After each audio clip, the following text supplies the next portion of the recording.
Hi everyone, it's Christy from Next Time Around. I'm excited to share this video with you today because in this video you are going to see how you can take an upholstered chair like this. So this is upholstered with actually a fabric. We'll do a little bit of a close-up so that you can actually see the details of this fabric. So it's soft to the touch, it's got a little bit of a floral print on it. And we are going to show you how you can change that chair into this chair. Ta-da! And we did that with just a couple coats of our Fusion mineral paint in a color called Little Lamb, and then we painted the frame as well. So this has actually been painted, fabric and all, and you can still see a little bit of the detail of the original fabric coming through where there's the roses, and it feels very soft to the touch. A lot of people ask if it's going to crack or anything. Let me tell you, no it doesn't. You can sit on it.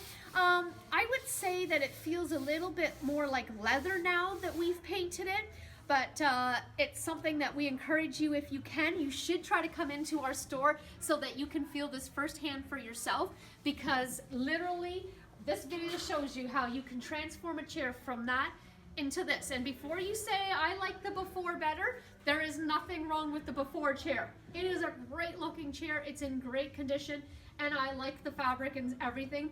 The only thing is it doesn't match with the color of my office. So I wanted to try something with you. So we're doing this journey together to see if we painted it, how well it would turn out. The fact that you're able to see this video means it turned out pretty good, because if it didn't, we were never going to show you. So follow me and join me as we go step by step through the process to literally paint a fabric chair. Thanks. I'm here to show you how you can use our Fusion mineral paint to paint an upholstered chair. And I know a few of you are probably falling off your chair right now as I tell you this, because this chair is in excellent condition. The fabric is gorgeous. There's no rips or tears or anything wrong with it. The only thing is I don't like the color. Well, actually I love the color, but color does not match for my office, which is where these chairs are going to go. We have two of them. So I thought this would be a great opportunity to show you how you can actually paint fabric. So Sherry's behind the camera and she can come in and show you a little bit of a close-up here. So this is just a smooth fabric. It's kind of almost like a tone on tone, where you can see a little bit of the flower detail if you look closely at the fabric. So we're going to paint this so you can see with the paint whether or not that detail still shows up. So this project or this video is going to probably be in a couple different parts, because we're not going to make you watch paint dry for several hours while we do this. So we will start today and then we will go back to the next step probably tomorrow, maybe a little bit later on tomorrow afternoon, and we'll kind of keep you in the loop as we go. So first off, I am going to be painting this chair in the Fusion mineral paint in a color called Little Lamb. So it's a nice gray color. You can kind of see it here, okay? And what I'm going to do is I'm going to be actually adding a product to the paint called a textile medium. That just helps the paint go into the fabric a little bit more and make it so that it's softer to the touch. Because I think most of the time when you think about painting fabric, you're going to think, oh my goodness, this is going to be crunchy or it's going to be rough. We're going to find out. You're going to find out right here with me as we do this. So the directions on this is to mix 2 parts of your paint with 1 part of the textile medium. This has about 60 millimeters in it. Milliliters, I can't even say it. So I'm going to add about 120 milliliters. For the love, I'm like talking in snow and all this, of this product first. There we go. It's kind of probably approximate. Now this is the Fusion mineral paint. I just put them in these easy to squeeze FIFO bottles. I can't say anything today. Just for our workshops. But again, this is in Little Lamb. And then I'm just going to open up this bottle. Let's see if there's a little seal. There isn't. And it's just kind of like a white liquid. And I'm just going to add that whole thing into the paint. give it a little bit of a stir. So this is gonna almost water down the paint a little bit, but not really, because it's got its own texture almost of paint as well. So I'm just gonna mix that up really nicely. It didn't change the color at all, it's still gray. Some people will paint the Fusion Mineral paint right on the textiles, and they seem to find that it works really well, but I thought that I would actually try applying the little fabric medium into the paint.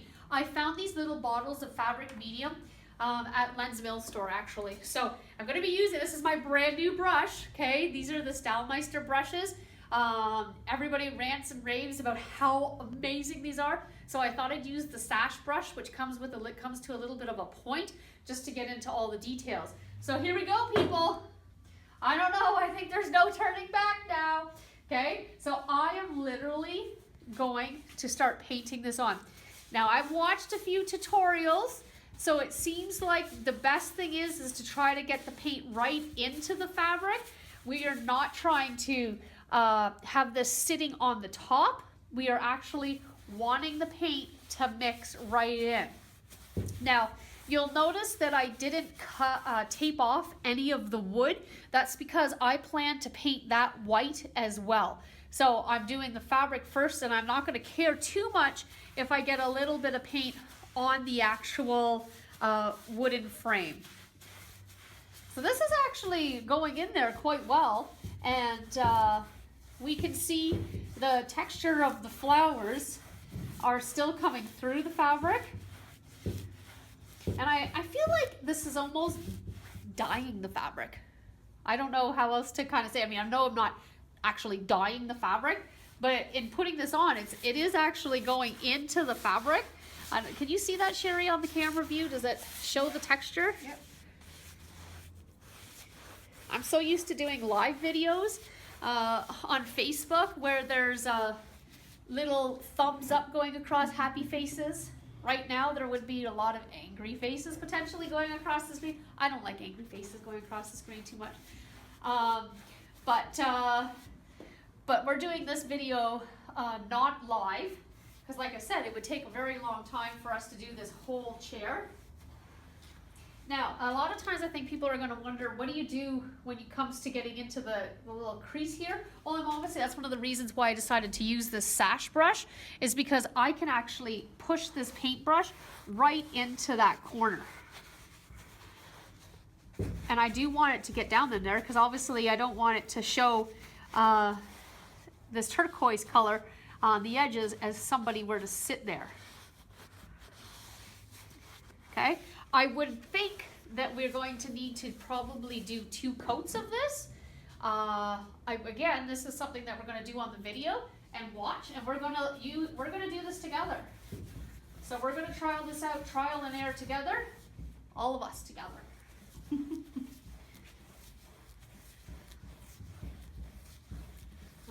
Okay. So that's kind of where we're at right now. I'm going to finish painting the 1 whole coat on this chair, and then we'll let it dry overnight, and then tomorrow we will start this video again. We'll show you what it looks like dry with 1 coat, and see if we have to apply a 2nd coat. So we'll see you soon. Hi everyone, welcome back. We're on day 2 of painting this upholstered chair. So we did 1 coat of paint yesterday when you were, because that was just seconds ago for you watching. And Sherry may come in and take a little bit of a close-up. One of the things we noticed is that you can definitely still see the details of the original fabric through this first coat of paint. Second thing I want to point out is it's soft. I don't want to tell you that it's not soft, because it's definitely not rough, but as you can hear, it sounds almost like a tablecloth. I don't know how else to kind of describe it. So it's not crunchy, like if you were, see how you can still bend it and move it and everything like that. So, sorry, the chair is rocking here. So you can, it's still cushionable and it's not going to crack or any of that type of thing. But definitely when I rub my hand across it, it does feel a little bit rough. So what we're going to do next, actually, I think I'm just going to set this underneath this foot so it doesn't rock so much, is I'm going to use a 180 grit sandpaper, and I'm going to give this a quick little sand just to see if that smooths it down and everything like that. It makes it easier for you to touch. So no rocket science to this, okay? Actually, maybe I'll do half, just so we can see if there's a difference between doing one half versus the other half. The nice thing with fabric is there's no wood grain, so I don't have to try to always go with that. But if there were any little pills, actually you can see that almost like they're coming. Holy moly, feel the difference. Oh, wow. Well, guys, I just want to let you know that if you do give it a quick little sand, it definitely makes it softer. Okay? I don't notice that we're changing, like we're sanding off any of the paint. It doesn't feel like, oh, I'm seeing a lot of that turquoise blue coming through, because I'm not. I'm just going to give that, I just want to definitely do a half of it there. Sounds almost like I'm sanding wood.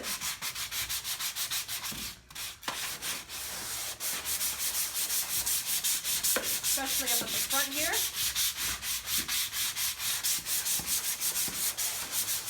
Okay, now let's see. I can't get over the difference that how much this feels different. So I'm just gonna get those little, it's almost like it sanded off some of the little pills of the fabric. Okay, listen, can you hear, you can't obviously see this, but, or hear it, but this is how it feels when I put my hand on this side versus that side. So it's like this side again feels like that plasticized tablecloth. This feels like fabric. Like, did you feel it, Sherry? Yeah, I did. It feels awesome. So it's pretty impressive. Yeah. So anyway, guys, what I'm gonna do is, because I'm kind of mind blown right now, I'm going to finish sanding this down. And then I'm gonna have a look at it, because I'm thinking that we would still do a second coat. And but instead of having you watch me sand this whole entire chair down, I will pause the camera, sand this down, and then have a look at it, and we'll decide whether we're going to do a quick second coat or not. Okay, see you soon. We're back, and I'm still in shock at exactly how soft this chair feels after we sanded it. So I'm impressed, I have to say. I was kind of, going into this project thinking that I'm totally going to be ruining these chairs, and then we're going to have them reupholstered, which is really what I was thinking. Was I had nothing to lose because they're not the color I want, and if this doesn't work, or even if this is a temporary thing, ultimately I can have them reupholstered. So I'm shocked. I'm shocked at exactly how soft this feels. It does not feel like it will crack or chip or peel. Through time, I guess we'll figure it out. But in looking at it, I took the chair actually back into my office so I can see it and compare it to the chair that hasn't been done yet. And I think I will feel the best if we do a second coat, because the one coat's great. You can still see, and I'm not sure if you want to come up, a lot of the detail. But depending on the angle and the lighting, you can somewhat see a little of the original turquoise color coming through. So I think if we did a second coat everywhere, that would just hide that. And we may end up hiding a little bit more of the texture of the flowers in the fabric. If that's the case, that's the case. We're just going to see. But the second coat here, I don't plan to be a very thick coat. There's the first coat, because it's fabric and it was very porous, it absorbed and it took a lot of paint. Well, I'd say a lot of paint.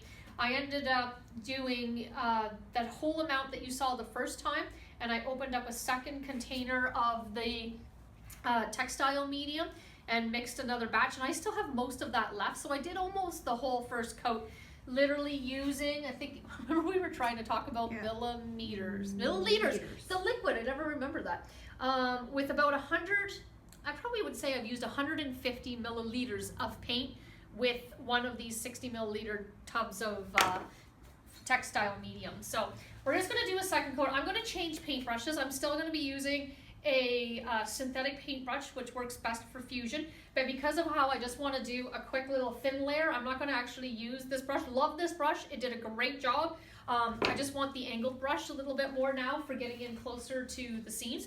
Oh, and on that, I'm just going to have you come forward. What I did is I went around and pushed the edges down. See how it's not actually attached there? It was, but I didn't want it to be attached. You can see that color kind of coming underneath through there. I don't know if you can see that when I really push hard, right? But I didn't want that permanently glued with the paint all the way around, so I did go around, and it didn't rip or tear at all with doing that either. So just going to give it a quick second coat. Again, you're probably not going to have to watch this whole thing, but I figure a second coat will just even out the color.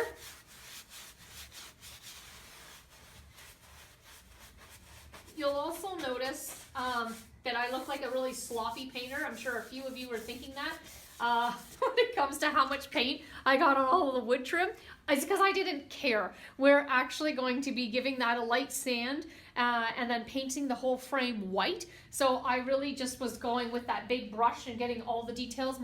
I really was focusing, I guess, on getting all of the welting painted. So I didn't care that I really got on this. If you didn't want to paint your wood, if you were trying to do a project like this, definitely tape that out and that would have been easier. So I'm going to finish doing a very quick one coat over on this. This coat's just kind of going, still see the textile fabric through. It's just covering on top. It's not going into the fabric quite as much as that first coat was. So I don't think I will use as much paint doing the second coat. Totally splash back there. Another tip, I think you should try your best to keep it as even as possible. That's another reason why I'm doing a second coat, because up on the arm here, I ended up kind of, when I was going around, did a second coat up there, and you definitely can see that when it's sitting down and in the light. So I'm gonna finish doing the second coat and then let this dry overnight. And then tomorrow morning, I may come back with you guys when it's still rough, or I probably will just sand it again, and then we'll decide whether or not we think we need a coat of wax on there. So see you tomorrow. Hi everyone, welcome to day 3 of Transform a Chair. So yesterday we ended up doing a second coat of the paint just to make it have a little bit more of a solid finish to it. Again, really impressed with the smooth finish. It's still, I haven't sanded this one yet, so it still sounds a little bit more plastic-like. I guess that's the only way I can say it, but it's still pliable.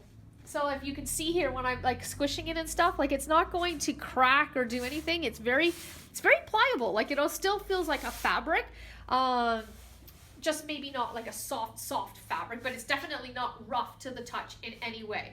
So today's game plan is to sand it again, and then after we're done sanding it, we're going to sand all of this gray off. We're actually gonna roughen up this surface just a little bit, clean it, because it could have wax residue from people who may have cleaned it with Pledge, or a little bit of oil from Murphy's Oil soap or something. So we're going to give the wooden frame a rough, quick sand, cleaning, and then we're going to paint that with the Fusion Mineral paint in, what do we do, casement, right? So in a color called Casement. And then we will probably wax the chair. We're going to feel what it feels like afterwards, but that's when we're going to come back to you when we're done sanding this whole chair. Actually, maybe I'll start sanding it now just so we can see if it feels like any different afterwards. So maybe I'll do the half again. Last time I did this in front of you guys and then I touched it, I was like really blown away. So we'll see if sanding it the second time softening it up.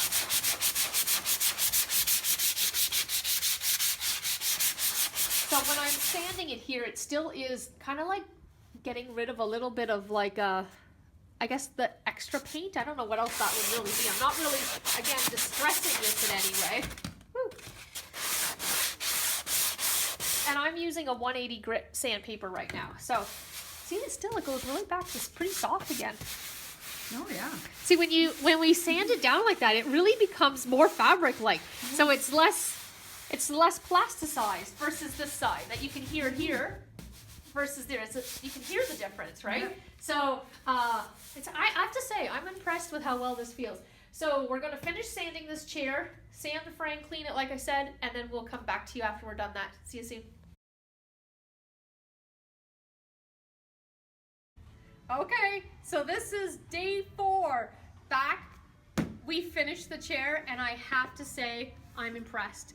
So we did, as you know, apply 2 coats of our Fusion Mineral paint in the color called Little Lamb, and it's still very soft and supple to the touch and everything. You still can see a little bit of the rose detail through the fabric, even with the second coat. And then we painted out the wooden frame in a white color called Casement. So again, this is very pliable. You can still push it. You can see how it still makes the wrinkly marks like it is fabric.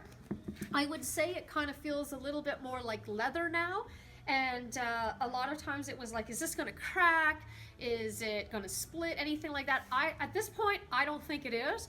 But this is why we were doing this. We'll test it out for a while and see how it actually holds up. And but overall, I'm impressed with this as an easy fix to be able to transform a chair using nothing but paints. So what I take away from this is if you have an upholstered piece that you want to try this on, I would say go for it. But also know that if for any reason you're not happy with the results or you feel like you completely ruined that piece, you have to go in knowing that you may want to have it reupholstered, which is exactly what I said. I thought if this doesn't turn out, I'm just going to have it reupholstered, but in the meantime, let's try. And I love it. I think it turned out great. I think because of the paint on there, that this is going to be a lot more washable and durable, especially if you have kids. I would imagine that if something spilled on this, especially after the paint's cured, which takes about 21 days, that would just literally wipe right off. It will be washable, scrubbable. So if you have dining room chairs and you have little kids and you're like, hey, let's do this while the kids are young, and when they get older and there's not all that spills and stuff happening, then have them reupholstered. A great fix for that. Or if you're on a limited budget and you can't afford to have something completely reupholstered, these are really great fixes. If you are looking for high-end custom reupholstery, I would definitely invest in having that done, because this is not going to look like a high-end upholstered chair. It doesn't feel like a great high-end fabric. It feels a little bit more like vinyl or leather, but it's still more in the vinyl family. So I would definitely invest in having, you know, good upholstery done. But for something like this, definitely gives it a thumbs up. So I hope you enjoyed this video tutorial, and we'll look forward to seeing you on the next project. Bye-bye.